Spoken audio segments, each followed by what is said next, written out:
인사드리겠습니다. 다원에서 수학을 가르치고 있고요. 원장을 겸임하고 있는 이부영입니다. 네.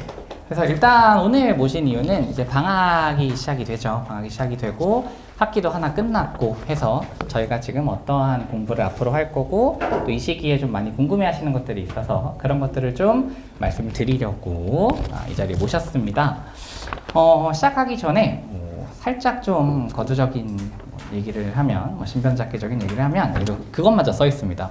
제가 3시간 썼거든요. 주로. 되게 아무렇지 않게 하는 것 같지만, 제가 간담회랑 설명회를 되게 불편하게 생각을 합니다. 저는 말하는 것보다는 글 쓰는 걸 좋아합니다. 실제로. 저는 그래서 작가가 원래 딱인데, 어쩌다 보니 강의를 시작을 하게 되고, 강의를 잘하게 돼서, 여기 이렇게 있는데, 아마 글을 썼으면 지금쯤 세계적인 작가가 되지 않았을까.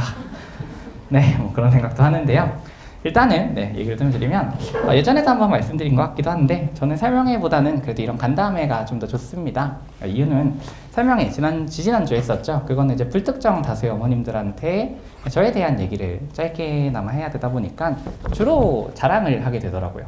근데 뭐 아시겠지만 제가 자랑을 이렇게 잘하는 편은 아닙니다. 자랑을 되게 어려워하고 좀 불편하게 생각을 합니다. 저랑 또 안 맞는다고 생각을 하고요. 근데 이제 간담회는 아니죠. 간담회는 일단 기본적으로 저만 서고 시간의 압박도 없고 그리고 이제 일단 기본적으로 저희 반 혹은 저한테 관심 있으신 분들만 오시니까 저도 좀 더 마음이 편합니다. 그래서 일반적으로 간담회는 PPT도 안 만듭니다. 뭐 설명회도 거의 안 만들기는 하지만 간담회는 사실 스크립트 드리고 안 만드는 경우가 대부분이고요. 그리고 이제 뭐 지금 유튜브로 보시고 나중에 보시는 분들도 계시겠지만 PPT가 없기 때문에 이 스크립트를 나중에 저희가 이제 반에서 드릴 겁니다. 드릴 거라서요. 만약에 요거를 좀 필요로 하시면 그때 다시 요청하시면 또 출력해서 드리고 하니까 그렇게 받으셔서 읽어보시면 되겠습니다. 자, 그럼 일단은 시작을 할 건데요. 먼저 앞으로의 커리큘럼, 저희 이제 여름방학이랑 2학기 커리큘럼에 대해서 좀 안내를 드리면 이번에 일단 여름방학 때 고1 친구들이랑 진행하는 과목은 수학 1이랑 수학 하 2과목이 되겠습니다. 그래서 일단은 정규반 먼저 말씀을 드리면요. 정규반은 수학 1 심화 단계 학습을 진행을 합니다. 혹시 요거랑 같이 보실 분들은 거기 보면 이제 제 순서가 쭉 나와 있습니다. 그래서 그거 보시면서 단락 위주로 보시면 되겠습니다. 네. 수학 1 심화 단계의 학습을 진행을 합니다. 그래서 심화라고 해서 어려울 것이라고 생각을 하는 경우들이 아주 간혹 있더라고요. 근데 당연히 어느 정도 공부한 친구들을 대상으로 정규반에서 진행하는 수업이기 때문에 쉬운 문제만 다루는 것은 아닙니다. 그렇지만 수학원 과목의 경우 저희가 이제 마지막으로 공부한 게 이제 올해 2월 달에 8번에 걸쳐서 이제 입학 전에 마지막으로 본 게 전부가 됩니다. 그리고 사실 8회 동안 수학원을 진행하는 게 특히 이제 그때 수학화도 또 같이 진행을 했기 때문에 이렇게 뭐 컴팩트하게 또 그냥 복습 겸 문제풀이식으로 컴팩트하게 진행을 했거든요. 그러니까 어떻게 보면은 이 친구들이랑 이제 수학원을 제대로 공부하는 건 저랑은 처음이 되겠죠. 그래가지고 기존 학습 내용도 당연히 많이 잊어버렸을 겁니다. 학생들이 주로 현행하다 보면 선행을 많이 잊거든요. 그래서 이러한 상황을 저도 인지를 충분히 하고 있어서 심화 수업이지만 기본적인 내용의 복습도 포함해서 다루면서 체계적으로 진행을 할 겁니다. 그리고 사실 난이도에 대해서는 크게 걱정하지 않으셔도 되는 게 일단 저희가 레벨 테스트 혹은 그에 맞는 기준을 가지고 뽑은 친구들을 대상으로 하는 수업이기 때문에 지금까지 한 번도 수련체 진행하면서 큰 문제도 없었고요. 그리고 아시겠지만 저는 매번 학생들이랑 상담을 진행을 하지 않습니까? 그래서 조금 부족하다라는 느낌이 있으면 그거에 맞춰서 이렇게 좀 쉬운 문제집을 병행을 한다든지 혹은 뭐 조금 더 잘한다고 싶으면 어려운 문제집을 같이 병행을 한다든지 그리고 아주 가끔 정말 못 따라가는 경우가 있습니다. 그러면 제가 상담을 좀 해가지고 이 친구는 정규반을 쉬게 하기도 합니다. 그러니까 쉬게 한다라는 게 특강만 듣고 지금 수학 1 수업은 다른 반이나 다른 프로그램으로 처리를 하고 2학기 내신 시작할 때 합류하는 식으로 어쨌거나 학생한테 맞춰서 그거에 맞는 진행을 하기 때문에 너무 걱정하지 않으셔도 됩니다. 그리고 방학 특강으로는 월수금 오전 9시에 수학하 심화 특강이 있습니다. 아마 2월 달에도 한번 진행을 했었는데요. 2월 달보다는 조금 더 어렵게 진행이 됩니다. 당연히 이제 학생들이 좀 더 내신을 직접적으로 봐야 되는 시기가 됐으니까 당연히 좀 어렵게 진행을 하고요. 이 학기 내신에서 최상의 성적을 거둘 수 있는 만큼의 수업과, 그리고 아마 이 친구들한테까지일지도 모르겠지만 혹시 재수를 하게 되면 거의 뭐 필연적이고요. 성려가 통계 파트가 점점 중요해지고 있습니다. 특히 이제 뭐 현역으로 대학을 가면 제일 좋겠지만 만약에 한 번이라도 더 하게 되거나 뭐 남자친구들 같은 경우는 군대 가서도 뭐 반수를 많이 하더라고요. 그렇게 한 번이라도 더 하게 되면 사실 미적분보다 확률과 통계가 더 중요한 과목이 되죠. 그래서 점점 중요해지는 확률과 통계의 경우의 수 부분이죠. 실제로 수학과 수녀가 조합이 확장이 돼가지고 확률과 통계 과목의 앞부분, 경우의 수 파트에서 학습이 됩니다. 그래서 저는 이번 수학과 특강에서도 확률과 통계, 경우의 수 부분까지 넉넉히 대비할 수 있도록 조금 더 확장해서 수업을 진행을 할 것입니다. 이번 2월에는 그렇게까지는 진행을 안 했거든요. 네, 아무래도 좀 더 내신을 챙겨야 되고 또 앞으로의 선행도 신경을 써야 되기 때문에 확률과 통계 앞부분까지 포함해서 넉넉히 대비할 수 있을 정도로 그러한 개념 정리랑 고난도 문제풀이를 진행을 할 겁니다. 특강에서 수학과에 관한 거의 모든 내용을 다루기 때문에 특강만 수강한다면 이후에 개별적인 문제풀이만 잘 해주셔도 웬만한 전국자사고에서 내신 1등급 받을 수 있을 것이라고 생각을 합니다.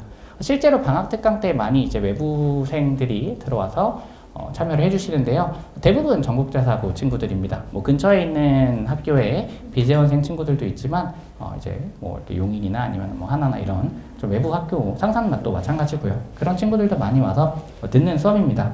제 특강은 그 정도의 내용을 진행하기 때문에 충분히 학교에서 내신 1등급 커버가 가능할 거다. 그렇게 알고 계시면 되겠고요. 그 다음에 이제 뭐 특강이기 때문에 이번에가 지난번이랑 다른 게 있다면 제가 작년 그리고 또 지난번 특강까지는 비재원생들한테는 1대1 상담을 진행을 안 했습니다. 상담을 안 했는데 제가 뭐 최근에 개인적인 일이 있어서 시간이 좀 많아졌습니다. 그래가지고 뭐 아시기도 하시겠지만 최근에 헤어졌기 때문에 네. 그래서 네. 학생들이 가서 얘기했을 수도 있습니다. 그래서 시간이 많아져가지고요. 딱히 이제 만날 사람도 없고 친구도 없습니다. 유흥도 아니고 술, 담배도 안 하기 때문에 뭐 학원에만 있으면 됩니다. 그래서 비정규 특강 수강생들한테도 특강 종료 시까지 제가 매주 정규반에서 진행하는 친구들과의 1대1 상담을 똑같이 진행을 합니다. 그래서 뭐 제가 설명서에는 개인별로 신청하셔서 진행한다고 했지만 특강 첫날 수요 조사를 해가지고 웬만하면 다 할 수 있게끔 그렇게 진행을 할 것입니다.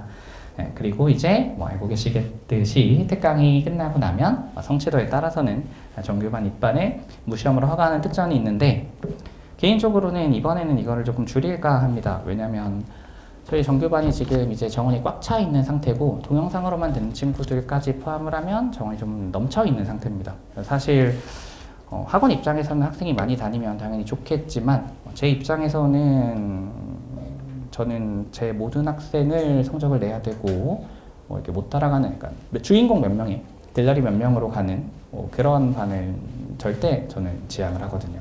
그래서 요거는 이제 정말 너무 잘해서 뭐 정규반 친구들과 비교를 해도 부족함이 없다. 오히려 이 친구는 존재하는 게 학생들한테 큰 자극이다 하는 그런 어떤 굉장한 실력을 갖고 있는 친구들이 아니라면 요거는 조금 덜 하려고 합니다. 어쨌거나 지금 정규반인 친구들은요 설사 못 따라간다 하더라도 제가 자르는 일은 없기 때문에 너무 걱정하지 않으셔도 됩니다. 자, 그래서 일단은 그렇게 특강이 진행이 된다. 그렇게 확인해 주시면 되겠고요. 이번 방학부터 앞으로 쭉 그렇게 될 것 같은데 정규반 학생들을 매주 1회 의무적으로 클리닉에 소환을 할 겁니다. 지금까지는 이제 매주 소환하는 어떤 의무적인 시스템은 없었지만 아까 말씀드린 것처럼 시간이 이제 많이 생겼기 때문에 부르는데도 전혀 어떤 어려움이 없더라고요. 클리닉에 불러서 방학 동안 진행되는 다양한 학습들이 있겠죠. 수학도 수학 하랑, 수학 1이 일단 진행이 되고 학생에 따라서는 뭐 다른 특별한 수학들도 진행되겠죠. 그런 학습에 대한 개별적인 질의응답도 진행하고 그리고 1대1 상담도 시간이 좀 많으니까 좀 더 진솔하게 할 수 있도록 시간도 확보를 하고 그리고 이를 통해서 파악한 학생별로 추가적인 학습 자료를 제작해서 제공해가지고 풀리는 그러한 시간으로 쓸 것입니다. 그래서 웬만하면 매주 와서 공부할 수 있도록 1회 의무적으로 부를 거고요. 또 그건 이제 개강하고 나면 요일이랑 시간을 제가 학생들한테 조사를 할 겁니다. 조사해서 부를 거고 아마 주말마다 받고 계시는 1대1 상담 문자가 있을 겁니다. 했다 안 했다가 있을 텐데요. 그거랑 같이 해서 이번 주에 클리닉을 왔다 안 왔다까지 출석 체크까지도 확인해서 어머님들이 주말에 확인하실 수 있도록 그렇게 관리하겠습니다. 자, 일단 제 수업에 대해서가 그 정도로 말씀을 드릴 수 있을 것 같아요. 아마 그 다음에는 이제 조금 많이 문의하시는 것 위주로 말씀을 드릴 수 있을 것 같은데 혹시 특강이나 정규반에 관해서 문의가 있으시면 먼저 질문을 좀 받고 진행을 할까 하거든요. 혹시 있으실까요? 뭐 지금 아니고 이따 끝날 때 질문하셔도 되기는 하는데 넘어가기 전에 혹시나 해서요. 예, 특강은 뭐 당일날, 개강날 신청하셔도 됩니다. 뭐 중간에 신청하셔도 되고요. 다만 제가 알기로 그냥 이제 교육청 차원에서 한 강의실에 제가 알기로 100명인가 130명인가까지로 제한이 있는 걸로 제가 알고 있습니다. 그래서 작년까지는 아마 이제 나중에 뭐 고3 때 대형 수업을 가시면 아시겠지만 옛날에는 한 강의실에 뭐 250명, 300명도 놓고 수업을 하는 게 작년까지 수능 수업들이었습니다. 대형 수업들이었고요. 근데 이제 그게 이번에 정부에서 과감하게 조금 제약을 두면서 제가 알기로 한 강의실에 135명, 150명 그 사이 안쪽으로 이제 정원을 제한하고 있다라고 알고 있거든요. 근데 이제 뭐 저희 반 같은 경우는 특강이 그렇게까지 많이 찾은 일은 없습니다. 기존 정규반에서 추가로 들어오면 뭐 이제 거기서 끝내긴 하겠지만 저희는 이제 애초에 강의실 자체가 뭐 135명이 들어가는 강의실은 없는데 아마 지금 제 강의실에서 특강도 진행을 할 텐데요. 거기에 자리가 제가 알기로 100개가 좀 안 됩니다. 100개가 좀 안 되는데 지금 정규반 인원에다가 추가로 이제 동영상으로 듣는 친구들이 아마 특강을 들으러 이제 방학 때 오면 실제로 외부생한테 자리 나는 자리는 저는 그렇게까지 안 많은 걸로 제가 알고 있거든요. 그래서 뭐 아직까지 한 번도 그런 적은 없었지만 혹시 몰라서 뭐 수강 인원의 어떤 증가폭 이런 것들을 미리 확인하셔가지고 나중에 혹시 진짜 정원 제한 때문에 특강을 못 듣는 경우도 생길 수도 있어서요. 그거는 가능하시면 미리 확인해 보시고 신청해 주시는 게 좋을 것 같습니다. 네. 근데 아마 그럴 일은 없을 겁니다. 한 번도 그런 적이 없기 때문에요. 네.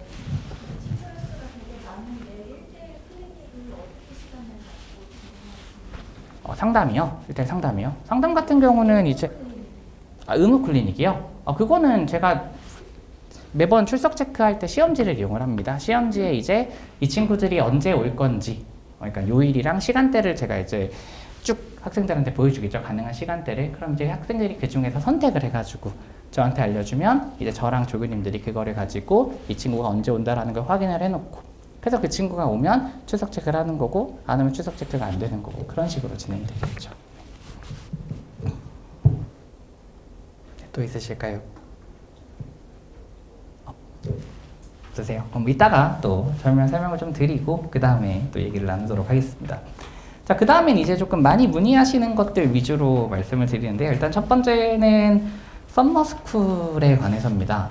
의외로 2학년 때는 거의 그러한 문의가 없는데 1학년 때 이제 조금 문의가 있으시더라고요. 그래도 이제 예전보다는 많이 좀 적어지셨습니다. 뭐 윈터도 그렇고 썸머도 그렇고 예전보다는 문의가 많이 적어지셨는데 그럼에도 고려하시는 경우가 있어서 말씀을 드리면 일단 썸머스쿨 같은 경우에 장점은 방학을 학기처럼 보낼 수 있다는 장점이 있죠.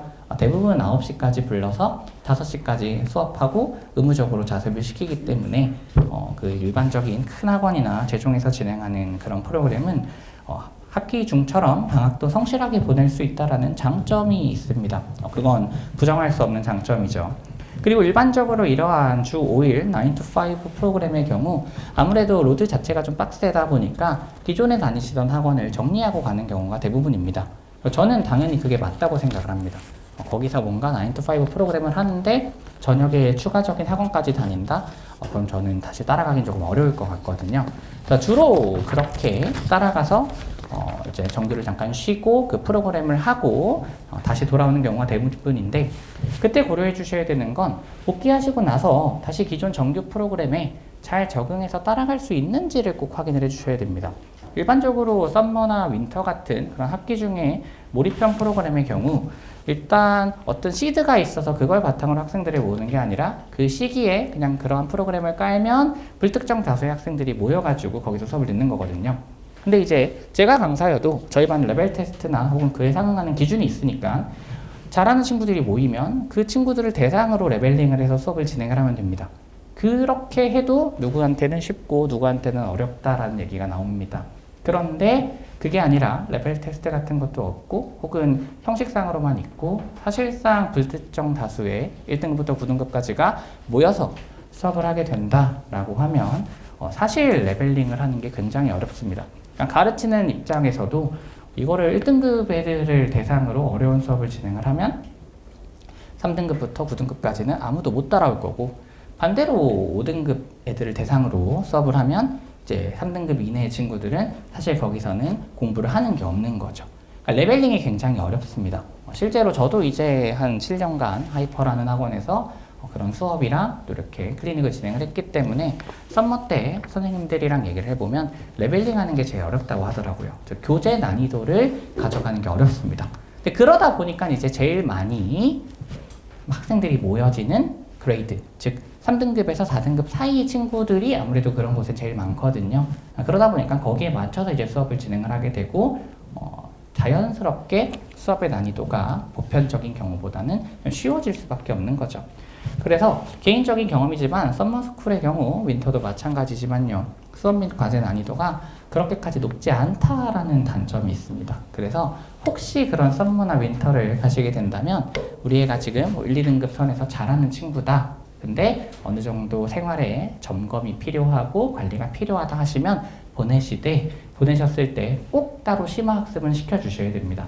뭐 흔히 말하는 어려운 책들 있지 않습니까? 뭐 DOT나 블랙라벨이나 이런 책들, 그런 거를 좀 개별적으로 시켜주셔서 심화학습도 충분히 이루어질 수 있도록, 그렇게 장점과 단점이 분명한 썸머스쿨이니까요, 이걸 참고하셔서 진행해 주시면 좋겠고요.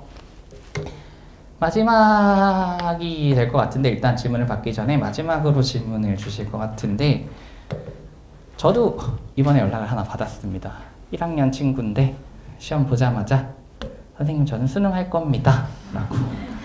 예, 근데 그거에 대해서 제가 좀 자세하게 써놨습니다. 제가 이걸 3시간을 썼습니다. 3시간을 썼는데 실제로 3시간을 쓰는 이유가 계속 어떤 것들을 이제 학생들한테 조금 의미 있게 혹은 어머님들한테 의미 있게 설명을 드려야 할까. 근데 제가 사실 말하는 게 그렇게까지 썩 원활하진 않거든요. 그래가지고 말보다는 이제 글이 조금 더 제 생각을 알려드리기가 편해서 좀 오래 쓰는 편인데, 이 파트에 대해서 좀 많이 썼습니다. 그래서 이거를 조금 자세히 설명을 드리면, 고등 첫 학기 끝났다고 이제 자기 내신 박살 났으니까 바로 정시 준비하겠다고 선언하는 친구들이 있습니다. 아마 여기도 계실 것 같아요. 학생들이 말만 안 해서 그렇지 엄마한테는 주로 그렇게 얘기합니다. 근데 물론 정말 진심으로 그렇게 생각해서 나는 수시보단 정시가 정말 나한테 맞다, 나는 이걸 하겠다라는 단 한 명의 친구들이 있을 수도 있지만, 제 경험상 대부분은 그냥 내신하기 싫어서입니다. 내신하기 싫어서. 왜 내신이 하기 왜 싫으냐? 그 내신이 주는 한 과목, 한 시험에 대한 결과적 책임감. 국어 잘 봤네 못 봤네, 수학 잘 봤네 못 봤네, 과학 잘 봤네 못 봤네, 영어 잘 봤네 못 봤네 하는 그 한 과목, 한 시험에 대한 결과적 책임감이 굉장히 학생들을 짓누르고요. 두 번째는 그게 굉장히 사람을 긴장하게 만듭니다. 안 할 수가 없죠, 사실 긴장을. 어쨌거나 내 친구보단 내가 잘 봐야 등급이 잘 나오는 거니까요. 그래서 그 긴장감에서 벗어나고 싶어서 주로 그런 얘기를 많이 합니다. 그리고 사실 이제 학생들도 저랑 얘기를 하고 하지만, 학생들이 집에서도 그렇고 시험을 못 보면 학원에서도 혼난다라고 하더라고요. 저는 사실 시험을 못 봤다고 혼내지는 않습니다.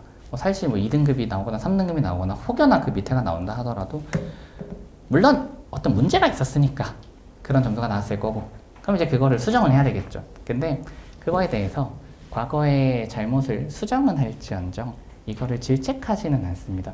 왜냐면 우리가 한 번 시험 보고 끝나는 거라면, 그리고 한 번 시험 보고 이제 2번 다시 안 볼 학생들이라면 그냥 혼내고 넘어가면 됩니다. 그럼 제 속도 후련합니다. 근데 사실 이 학생들은 지금 첫 시험 끝났고 앞으로 8번의 시험이 더 남았지 않습니까? 수능까지 하고 기후를 생각하면, 모의고사까지 생각한다면 수많은 시험이 있을 텐데, 주로 시험을 못 보고 혼나면 학생들이 그 혼나는 것 때문에 뭔가를 깨닫기보다는 그냥 감정만 상합니다. 그것 때문에 공부를 더 하진 않습니다. 혼나서. 왜냐면 글쎄요, 저는 수많은 학생들을 가르친 건 아니지만 적어도 그레이딩이 어느 정도 잘 잡혀있는 친구들을 대상으로 수업을 하다 보니까 끝나고 나서 이제 점수가 잘 안 나온 친구들이랑 얘기를 해보면요. 시험을 못 봐서 제일 고생하는 건 자기들입니다. 자기만 고생하고 있어요. 그러니까 못 봤다라는 사실 자체로 이미 충분히 자기 자신을 혼내고 있습니다. 그러니까 자기도 자기가 뭔가 사실 잘못한 것도 알아요. 굳이 확인 안 해줘도 됩니다. 제가 시험 끝나면 상담했을 때 잘 못 본 친구들한테는 뭐가 문제였을까라고 얘기를 먼저 하거든요. 제가 지켜봤을 때 보였던 문제들을 얘기하기 전에 뭐가 문제였었던 것 같아? 라고 얘기하면 대부분 정답을 얘기합니다. 스마트폰이 문제였던 것 같습니다. 연애가 문제였던 것 같습니다. 오답을 대충 한 것 같습니다. 수학 직전에 일주일 동안 수학 공부를 많은 것 같습니다. 그러니까 자기들도 압니다. 왜냐면 어느 정도 공부한 친구들은 사실 자기 공부의 문제점은 제가 제일 잘 알거든요. 그럼에도 불구하고 학생들은 이제 그거를 알면서도 자기 자신을 그래서 혼내고 있으면서도 또 이제 학원이나 또 집에서나 혹은 다른 데서 이제 혼나니까 더더욱 사기가 떨어지는 거거든요. 그래서 그 매번 혼나는 스스로에게 위축도 되다 보니까 애초에 내가 그냥 정시를 하겠다, 수시를 안 하겠다라고 얘기하면 혼날 일이 없거든요. 정시하겠다 했는데 혼낼 이유가 없지 않습니까? 그러니까 이제 혼나는 게 싫어서 사실 또 정시하겠다 그렇게 얘기하기도 합니다. 그리고 수능은 못 봤다고 아무도 안 혼내잖아요. 수능은 뭐 나라에서도 방송에서도 다 어려웠다고 떠들고 중요하다고 생각하니까 못 봤다고 혼내는 경우 잘 없거든요. 그러다 보니까 이제 학생들이 그것 때문에 정시를 많이 하려고 하고 저도 그 마음은 충분히 이해는 합니다. 그런데 지켜봤을 때요, 정시 준비를 일찍 하는 친구들 있죠. 흔히 말하는 정시 파이터들이라고 하는 친구들은요, 일반적으로 이제 내신 대비를 안 하다 보니까 학습 의욕이랑 긴장감이 많이 떨어집니다. 많이 떨어져요. 조금 떨어지는 것도 아니고 많이 떨어집니다. 쉽게 생각하면 이렇습니다. 아무리 열심히 수능 준비를 고등학교 1학년 때부터 한다고 해도 당장 2주 있다 보는 시험이랑 2년 있다 보는 시험을 대하는 마음가짐이 같을 수가 없죠. 2주 후면 이번 한 주가 전체의 14분의 1입니다. 약 10%죠. 그러니까 오늘 날리면 전체 학습 기간의 10%를 날린다라고 생각을 하기 때문에 쉽게 마음이 흐트러지지 않습니다. 근데 2년 남았다고 생각하면 한 700일 남은 거잖아요. 뭐 따지면 0.15% 정도 될까요? 그럼 오늘 하루 날려봤자 그냥 1%도 안 되는 하루를 날린 겁니다. 학생들 입장에선 당연히 쉽게 날아갈 수밖에 없죠. 그러니까 하루의 가치가, 한 시간의 가치가 수능을 일찍 준비하는 친구들이랑 그럼에도 내신을 붙잡는 친구들의 그 1분의 가치가 다른 겁니다. 그러니까 공부의 밀도도 당연히 달라지게 되죠. 그래서 학생들이 이제 정시 준비를 많이 선언하면서 하는 얘기가, 선생님 저는 1학년 때 평점이 2.5입니다. 근데 저는 메이저 의대를 갈 겁니다. 메이저 5는 2.5면 사실 못 갑니다. 못 가고 앞으로 1.0으로 쭉 한다고 해도 겨우 될까 말까일 거예요. 그럼 사실상 자기는 무조건 곧 죽어도 메이저 의대를 가야 되는데 1학기 평점이 2.5니까 나는 아무리 수시를 잘해도 수시로는 대학을 못 간다. 그러니 정시하겠다 라고 얘기를 하고 어머님들을 설득해서 정시 확답을 받거든요. 근데 그럼에도 불구하고 전문가들이나 혹은 이제 어머님들이나 혹은 많은 설명회 연사분들께서 수능을 하더라도 내신을 챙기는 이유는 그 수시로 대학을 가려고 혹은 못 가니까, 못 감에도 불구하고 보험을 만들려고 뭐 그런 것 때문은 사실 부차적인 이유고요. 제일 중요한 이유는 공부의 효율을 3년간 지속하기 위해서. 그래서 그렇습니다. 똑같이 10km를 뛴다 하더라도 10km 마라톤을 뛰는 사람이랑 100m 달리기를 100번 하는 사람은 당연히 그 결과나 속도에 차이가 있을 수밖에 없거든요. 그래서 수시를 대학을 못 가는 상황이 벌어진다 하더라도 그래도 내신 대비를 해라, 그렇게 얘기를 하는 겁니다. 그리고 조금 더 밑에 좀 잔인한 얘기가 있는데요. 이 말을 하고도 제가 이걸 이제 옆에 있는 고3 친구들한테 물어봤습니다. 이 말 좀 잔인하지 않니? 그랬더니 근데 어차피 현실이니까 얘기해 주래요. 그래서 써놨습니다. 목동은 학교에서 대부분 수능을 권합니다. 그래서 내신도 특히 수학과학 같은 경우는 수능형으로 문제를 많이 냅니다. 그래가지고 실제로는 내신 좋은 친구들이 수능도 다 잘 봅니다. 그건 뭐 부정할 수 없는 사실이에요. 실제로 수시로 메이저 의대를 간 친구들이 이번에도 제 학생들 중에 몇 명이 있었잖아요. 근데 그 친구들은 정시로도 웬만하면 다 그런 대학을 갑니다.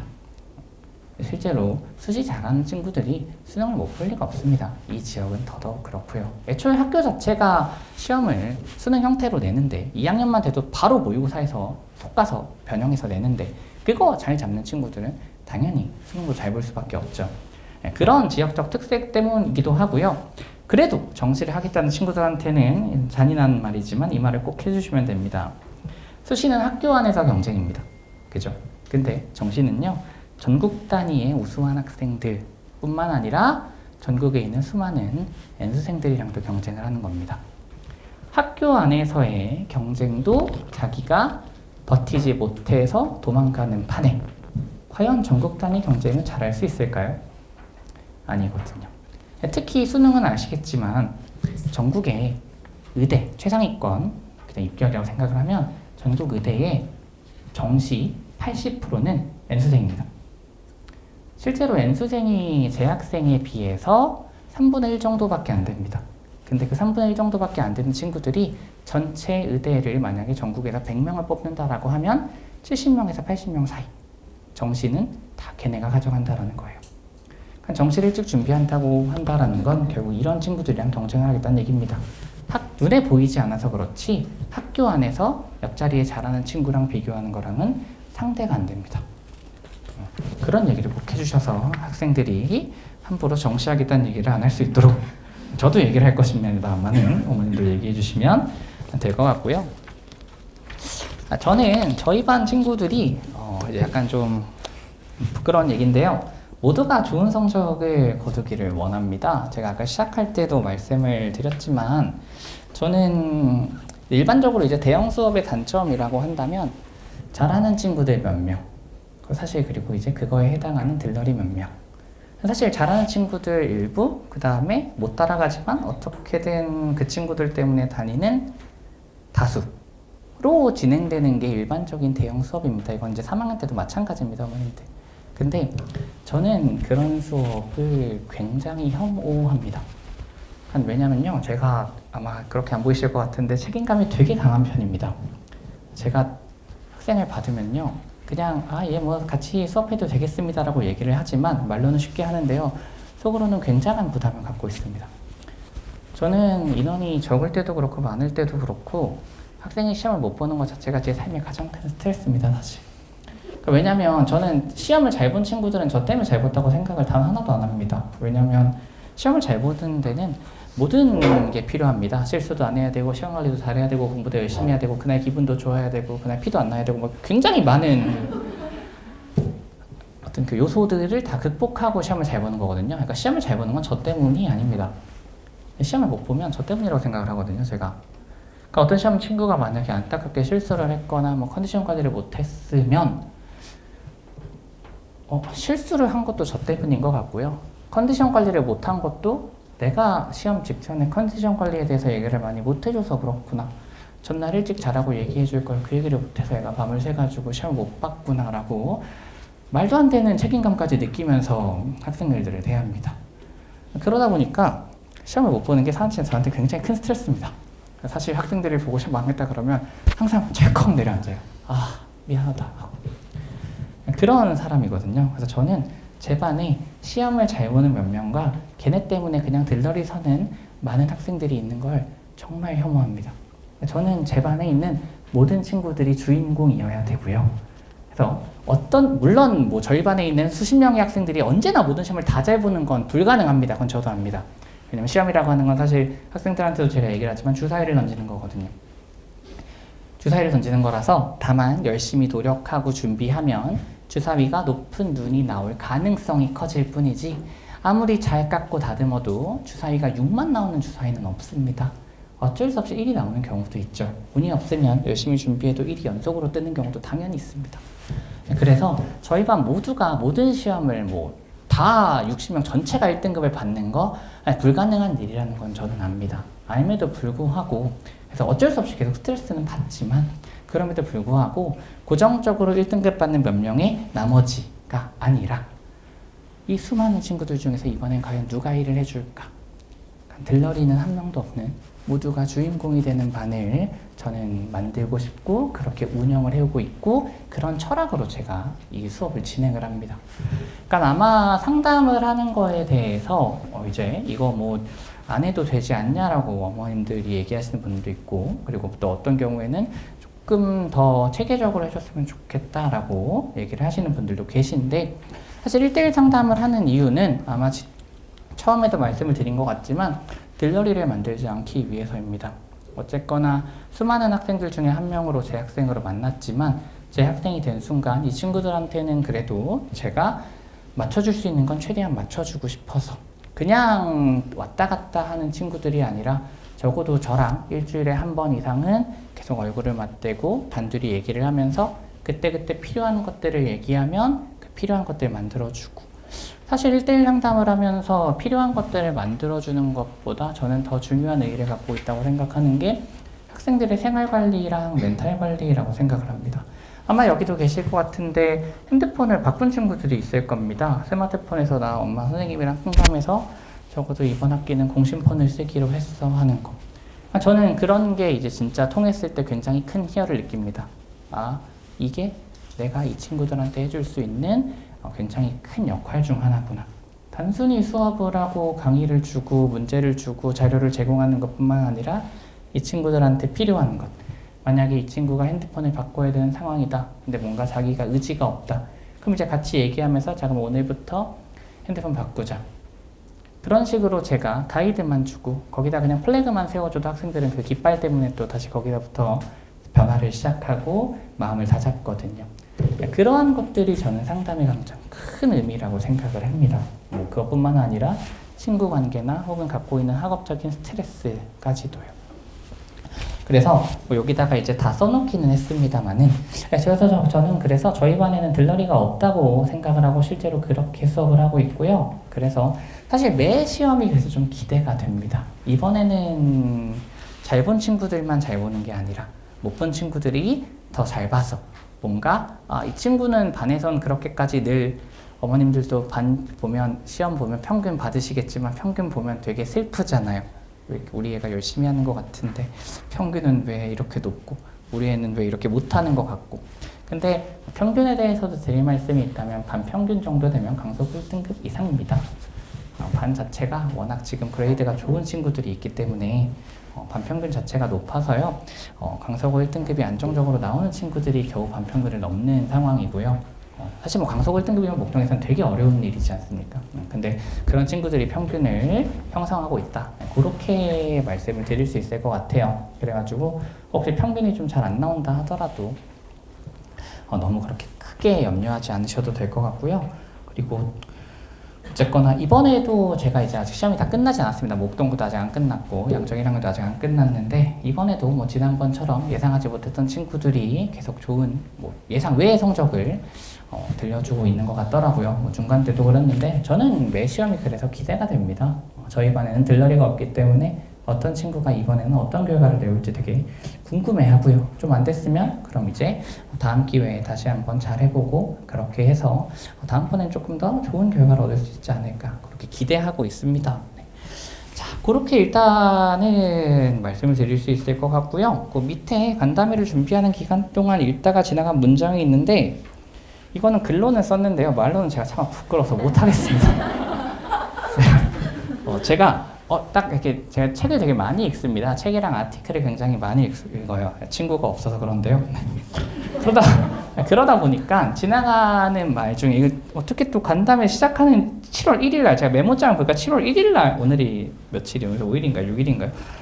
그때 읽은 말인데 그렇더라고요. 저는 학생들을 사랑한다고 생각은 안 해봤거든요. 그냥 이제 제가 최선을 다해야 되는 존재지 뭐 사랑한다는 느낌은 안 해봤는데 그게 맞다면 저는 뭐 사랑으로 지도를 하고 있지 않나 그렇게 보입니다. 그래서 한번 써봤습니다.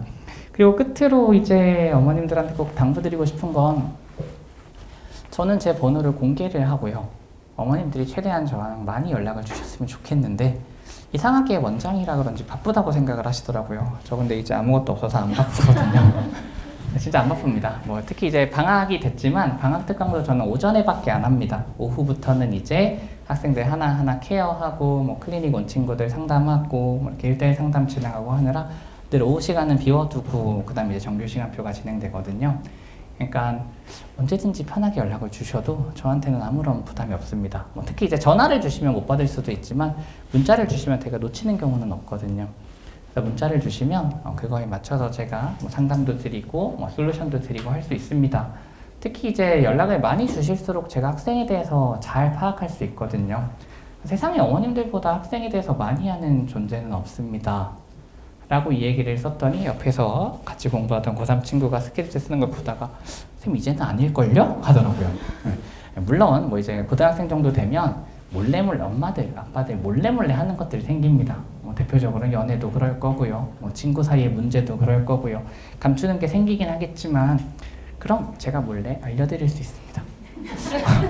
물론 이제 모르는 척 해야 되겠죠. 뭐 A랑 B랑 만나는 것 같은데 혹시 알고 계세요? 하면 이제 어머님들이 가끔 그때 놀라십니다. 그래요? 예, 근데 모르는 척 해주시죠. 일단은 제가 얘기하면 저가 얘기했다는 걸 알게 되잖아요. 했는데 잘 얘기되다가 이제 뭔가 애가 시험을 못 보거나 평균이 나왔을 때 네가 연애를 하니까 그 모양이지. 그래서 이제 어떻게 알았지 하면 이제 화살이 저한테 오는 그런 경험도 있고 막 선생님 실망이 어떻게 그런 걸 얘기할 수 있어요. 이제 미안해 어쩌다 나도 모르게 나왔어 하는데 예, 어쨌거나 그런 점들도 많이 알려드릴 수 있고 그거보단 이제 어머님들이 알고 계신 걸 저한테 알려주시면 제가 조금 더 맞춰서 지도할 수 있으니까요. 그렇게 지도가 가능한 만큼 그런 얘기를 좀 많이 주셨으면 좋겠습니다. 연락 많이 해주세요. 제가 간담회를 하지만 간담회 한다고 하더라도 사실 여기 사람이 많이 오시기 때문에 아마 자기 학생에 대한 얘기를 하시기는 좀 어려우실 겁니다. 특히 이제 뭐 끝나고 남아서 몇 분이 뭐 얘기를 하시는 경우도 있지만 일반적으로 이제 한 분 한 분 하다 보면 뭐 시간도 길어지고 줄도 길어지고 이래서 뭐 그냥 기다리다가 가시는 분들도 계시고 하거든요. 그래서 제가 번호를 오픈해 놓는 이유도 뭐 비단 간담회뿐만이 아니라 그냥 아무 때나 편하게 연락하시라고 제 번호를 오픈을 한 겁니다. 그렇기 때문에 제 번호는 차단해 두시지 마시고요. 가끔씩 학생들이 제 번호를 엄마 핸드폰 뺏어서 차단해 주는 경우가 있습니다. 왜 그런지 모르겠습니다. 연구소 번호는 성적이 가서 차단을 하고 선생님 번호는 혹시 선생님이 자기에 대해서 엄마한테 이럴까봐 차단을 해두고 그런 일이 있더라고요. 그래서 카톡이나 번호나 혹시 차단되어 있으면 풀어주시면 됩니다. 거기 번호는 나와 있으니까요. 혹은 브로셔에도 써 있으니까 확인해 주시면 되고요. 일단은 뭐 말을 좀 빠르게 했습니다. 제가 뭐 30분 정도 얘기를 한 것 같은데 사실 남은 시간 동안 혹시 질문이 있으면 질문을 받고 그거보다는 아까 다시 한번 말씀드리지만 이 스크립트에 사실 제가 드리고 싶은 말씀이 다 들어가 있습니다. 그래서 이것만 읽어보시면 아마 이번에 제가 이번 시기에 이제 어머님들한테 드리고 싶은 말씀을 충분히 다 전해드릴 수 있을 것 같아서 이 스크립트를 준비를 했으니까요. 이 스크립트 한번은 꼭 읽어주시고 일단 지금 한 30분 지나서 이제 질문을 좀 받아도 될 것 같은데요. 예, 혹시 궁금하신 게 좀 있으실까요? 저희나 아니면 저희 반이나 뭐 공개적으로 지금은 학생들에 대해서 질문하시는 게 좀 어려우니까 끝나고 뭐 한 분씩 모시면 또 질문이 가능하시겠습니다만은 그냥 뭐 공식적으로나 오픈되어 있는 질문도 괜찮습니다. 네. 네. 네. 과제 성취도요? 과제 성취도는 특강은 제가 보내드리고 있습니다. 왜냐면 특강은 제가 추적 과제 검사가 안 되는 시스템이라서 그러니까 안 되어 있는 과제를 특강 같은 경우는 이제 뭐 특강이 끝나고 나면 사실상 불가능하니까요. 추적이 불가능하니까 매번 과제 완성도를 보내고 있는데 일반적인 과제 같은 경우는 사실 안 보내드리는 이유가 제가 추적해서 끝까지 검사를 하고 있습니다. 그리고 아마 학생들이 나 오늘 과제 못했으니까 학원 안 갈래라고 얘기하는 경우가 있죠. 저희가 과제를 안 하면 수업에 못 들어옵니다. 그래서 이제 과제가 끝나지 않으면 그러니까 커트라인이랑 마감 기한이라고 하는 게 있고 학생들에게 항상 데드라인에 물어봅니다. 이 과제 데드라인은 언제까지인가요? 그럼 이제 그 데드라인이 있어서 그 데드라인 이후로 검사가 안 되면 그냥 이제 학원에 와도 그냥 내려보내서 독서실에서 그 과제를 마감하기 전까지는 수업에 못 들어오게 합니다. 그러니까 끝까지 추적해서 이제 다 마무리가 될 수 있도록 하고 있기 때문에 그래서 제가 따로 안 보내드리는 거기도 하고요. 추적이 가능해서 어떻게든 채우니까요. 네. 그리고 이제 공통과제는 그렇게 진행을 하고 개인과제는 사실 제가 매주 검사하고 있으니까 언제든지 저한테 연락하시면 이 친구가 이번 주엔 개인과제를 얼마나 했는지 안 했는지 뭐 그런 것도 확인이 가능하실 거고요. 네. 네, 말씀하세요. 이번 기말고사 아마 중간고사보다 난이도가 변화가 좀 심한 학교가 있었나요? 강서는 조금 쉬웠었고요. 뭐 극히 변화가 심했던 학교는 양천이지 않을까 싶습니다. 양천이 어제 시험을 봤거든요. 어제 봤는데 중간은 100점이랑 한 개 정도 틀려야 1인 뭐 그런 좀 쉬운 시험이었고요. 어제 시험 같은 경우는 전교에 80점대가 거의 없다라고 하더라고요. 실제로 여기 또 계실지 모르겠지만 저희 반 양천고 학생 중에 한 명이 굉장히 수학을 잘합니다. 중등 때 고등 KMO에서 음상 수상하는 그런 친구인데 제가 어제 그래서 그 친구한테 그 소문을 듣고 전화해서 물어봤습니다. 물어봤는데 자기도 되게 어려웠다고 얘기하더라고요. 아직 채점은 안 해봤지만 뭐 실수 한두 개 정도는 한 것 같은데 자기도 아마 90점이 왜냐면 그게 뭐 시험을 조금 더 말씀드리면 서술형 마지막 3개가 되게 어려웠는데 그거 점수가 합치면 16점 정도 된다고 하더라고요. 근데 그 서술형 뒤에 3개뿐만 아니라 앞에 객관식도 어렵고 전체적으로 시간도 많이 걸리고 이래서 일단 보편적으로 뒤에 서술형 3개는 그냥 못 풀고 간 게 대부분이었고 그럼 일단 아무리 잘 봐도 84점 시작이거든요. 그럼 남은 거 이제 다 맞으면 84점인 거고 저도 어제 이제 점수 연락 온 친구 딱 한 명 있습니다. 근데 그 친구는 이제 원래도 좀 잘한 친구인데 좀 전에 전화한 친구 말고 점수를 얘기해 준 친구는 그 친구가 80.1입니다. 80.1인데 자기도 하나 찍어서 맞았다고 하더라고요. 그래서 야 전교에 80점대가 많이 없대는데 진짜? 그래 그랬더니 자기 주위에서 들어본 바로는 80점대는 지금 없는 것 같다고. 그럼 양천이 이번에 조금 격차가 심했고요. 네, 뭐 진명은 둘 다 조금 어려웠던 것 같고 강서는 둘 다 어려웠는데 이번에는 강서 같은 경우는 또 중간 잘 본 애들이 기말 좀 못 보고 기말 좀 못 본 애들이 중간을 좀 잘 봐서 이번에는 합산일 컷이 조금 애매하게 잡힐 것 같습니다. 근데 강서뿐만이 아니라 아마 어머님들도 이제 나중에 알게 되시겠지만 중간 기말을 다 잘 보는 경우가 되게 드뭅니다. 그러니까 중간도 1컷 이상이고 기말도 1컷 이상인 경우가 생각보다 많이 없습니다. 저희 반 정도 되면 사실 다 언제나 1컷 이상일 것 같은데 늘 뭐 실수네 뭐 그거네 해가지고 네, 많이 떨어지더라고요. 특히 이제 그럴 수밖에 없는 게 중간 잘 본 친구들은 상대적으로 자기가 중간이 괜찮았다는 생각 때문에 수학보단 다른 과목에 신경을 쓰겠죠. 그래서 이제 기말을 좀 못 보는 것 같고요. 반대로 중간을 좀 못 본 친구들은 이번에도 못 보면 정말 점수가 등급이 2, 3으로 결정된다 라고 하는 것 때문에 이제 서로의 위기감이 다르니까요. 그래서 이제 약간 좀 크로스 되는 것 같아요. 그래서 아마 팁으로 좀 말씀을 드리면 일반적인 학교의 1등급은요 2등급 극상위권 2번 하면 1등급 나옵니다. 그러니까 1 해야 1이 나오는 게 아니고요. 주로 1 하면 다음번에 2 중 혹은 3 이렇게 떨어지는 친구들도 있어서 주로 2등급 앞자리 2번 하면 그러니까 뭐 1등급이 14명까지라고 하면 15, 16, 17등 정도를 2번 하면 합산해서 9등, 10등 정도 해가지고 올라가더라고요. 그래서 제가 항상 학생들한테 얘기하는 게 계속 많이 버리고 운영 잘하라고 하거든요. 왜냐면 이게 어차피 중요한 건 이번 한 시험을 잘 보는 게 아니라 한 학기 2번의 시험이랑 수행을 잘 보는 겁니다. 특히 이제 수행 같은 경우는 학생들이 간과하기 쉬운데 수행은 4대 4대 2라고 하면 실제로 수행 하나는 전체 시험의 절반 정도밖에 영향력을 차지하지 않지만 실제로는 수행에서 이제 2점, 3점 깎이면 실제로 그게 일반적인 시험에선 한두 개 이상 틀린 효과를 작용을 합니다. 그럼 이제 1등급 커트라인에 걸리고 수행 2점 감점 당하는 것보다 차라리 2등급 앞자리하고 수행 다 맞는 게 합산하면 점수는 더 높아지기도 하거든요. 그러니까 수행은 사실 감점을 절대 당하면 안 되는 요소이기는 합니다. 왜냐면 수행은 대부분 잘 맞고 들어가기 때문에 반드시 맞아가야 되는 점수를 못 받는 게 돼서요. 수행은 학생들이 이제 수행 때문에 좀 공부를 못한다라고 한다면 빨리 대충 끝내고 학원 숙제해 라고 해주시면 안 되고요. 반대로 그래 학원 숙제 좀 못해도 되니까 수행 열심히 해 라고 해주셔야 됩니다. 왜냐면 수행은 그 하나하나가 좀 크리티컬하게 작용을 해서 그렇고요. 그래서 일단 수행은 뭐 그렇고 일반적으로는 그래서 제가 명확하게 기억하는 숫자가 지금 2학년 강서구 친구인데 중간고사 때 15등 2등급 2등 3등 정도 됩니다. 그리고 기말고사 때 17등을 했습니다. 15등이랑 17등. 둘 다 2등급 초잖아요. 13등, 14등까지가 1등급이니까. 근데 그런 친구들이 합산하면요, 9등 됩니다. 그래서 제가 신기해서 성적표 갖고 오라 그랬는데 진짜 그렇더라고요. 15등 성적표 하나, 17등 성적표 하나인데 합산이면 9등입니다. 그러니까 주로 왔다 갔다가 많이 되기 때문에 1에서 3되고 3에서 1 되는 게 워낙 비일비재하다 보니까 그래서 실제로는 2등급 앞부분에 안정적으로 가는 게 제일 중요합니다. 학생들이 괜히 100점 맞으려고 하다가 한 문제에 막혀가지고 그것 때문에 운영 못해서 뭐 3 뜨고 4 뜨고 하는 경우가 간혹 있거든요.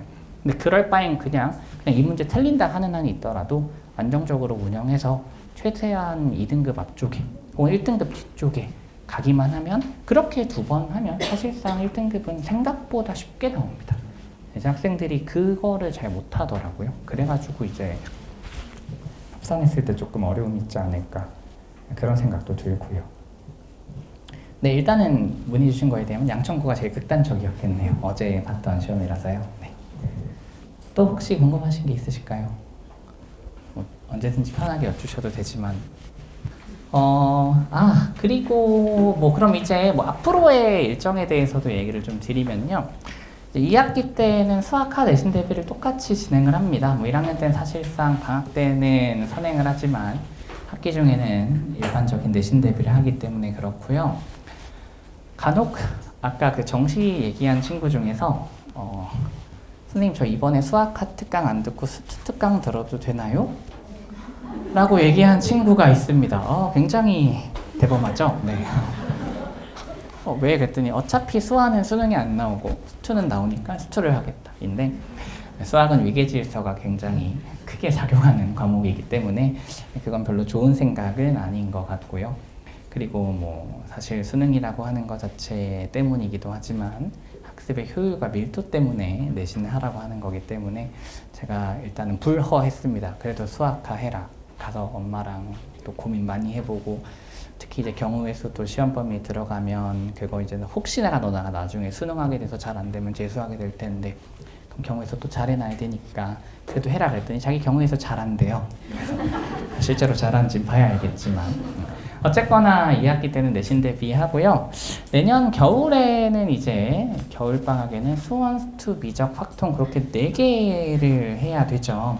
그래서 아마 딱 1월, 2월이라서 1월에 2개, 2월에 2개 합니다. 그래서 1월 달에 정규랑 특강에서 각각 수학 1이랑 그 다음에 이제 수학 2 하고요. 그 다음에 이제 2월 달에 특강에서 확통 그리고 정규에서 수투 이런 식으로 진행을 합니다. 그래서 어쨌거나 커리큘럼은 거의 달마다 끊어지신다고 생각해 주시면 돼요. 주로 제 커리큘럼은 10회 전후로 수업이 진행이 되기 때문에 10회면 5주고 그럼 사실 한 달 정도 됩니다. 그래서 한 달에 한 과목, 방학 때는 2과목 이렇게 뭐 진행이 된다.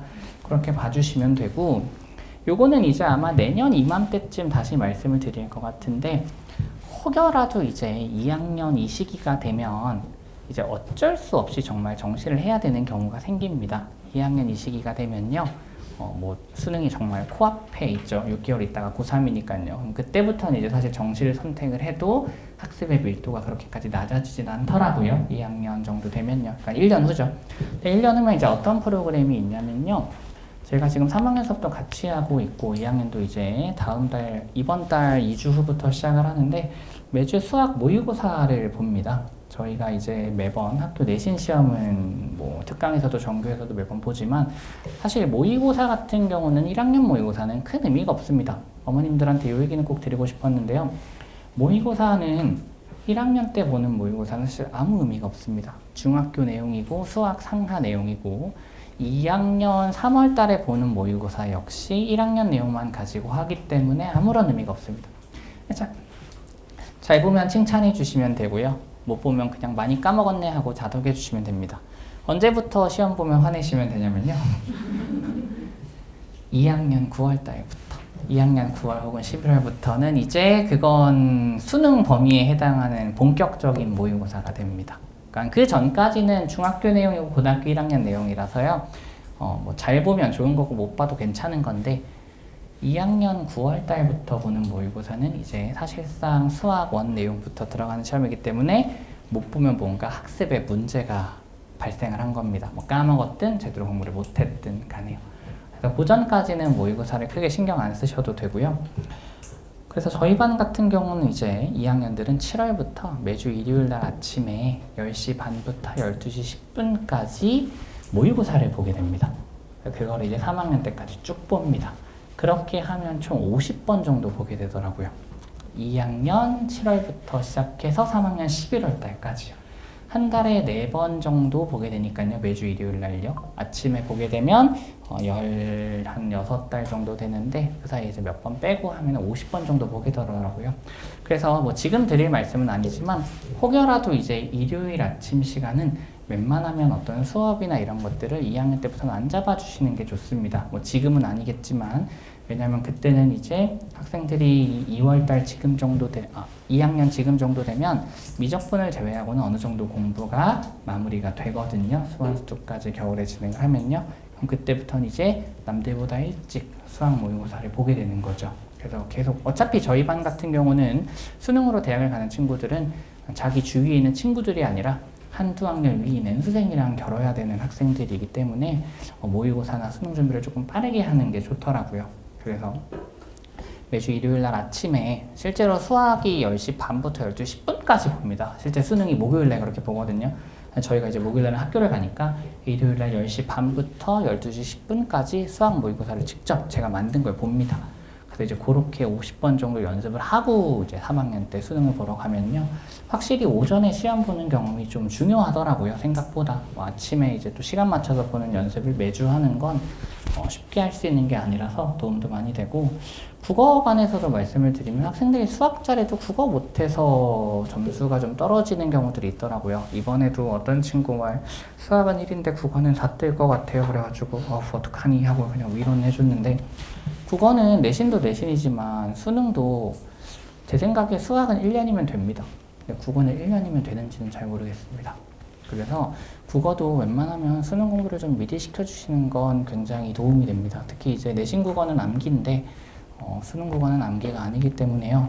수능을 웬만하면 수능 국어는 일찍부터 시켜주시는 게 좀 좋을 것 같고요. 아까 말씀드린 모의고사가 10시 반부터 진행이 되는데 2학년 7월부터 수학뿐만 아니라 국어도 같이 진행이 됩니다.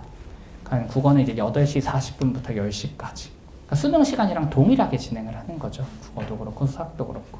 그래서 그렇게 이제 내년 7월부터는 준비가 되고 그거 프로그램을 진행을 할 거라서요.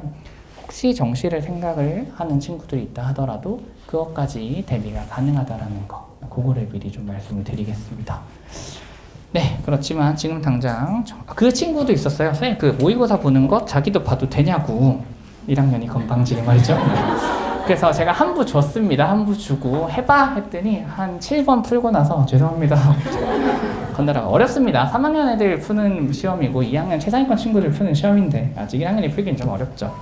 네, 어쨌거나 그렇게 다 준비가 되어 있는 반이고 어쨌거나 마지막으로 말씀드리면 저는 책임감이 굉장히 강합니다. 저한테 맡겨주시면 제가 어떻게든 혼을 갈가서라도 만들고 이끌고 지도를 하니까요. 저한테 편하게 연락을 좀 주셨으면 좋겠습니다. 그 얘기를 계속 드리는 것 같은 게 제가 어머님들뿐만 아니라 학생 수가 많아가지고 사실 매일 전화가 와야 되는데 매일 전화가 안 옵니다. 이상하다. 저한테 별로 궁금하신 게 없나 싶긴 한데요. 많이 연락 주시고요. 또 개인적으로 상담을 진행을 하고 있지만 그 내역에 대해서 궁금하시면 또 제가 안내를 해드릴 수 있으니까요. 무슨 상담이 진행됐고 혹시 우리 애가 내가 모르는 뭔가가 있는지 궁금하셔도 충분히 말씀드릴 수 있으니까요. 편하게 연락 주시면 되겠습니다. 네, 여기까지 중얼중얼 얘기를 했는데요. 그 스크립트 한 번만 다시 읽어주시면 좋겠고요. 이부영이었습니다. 고맙습니다.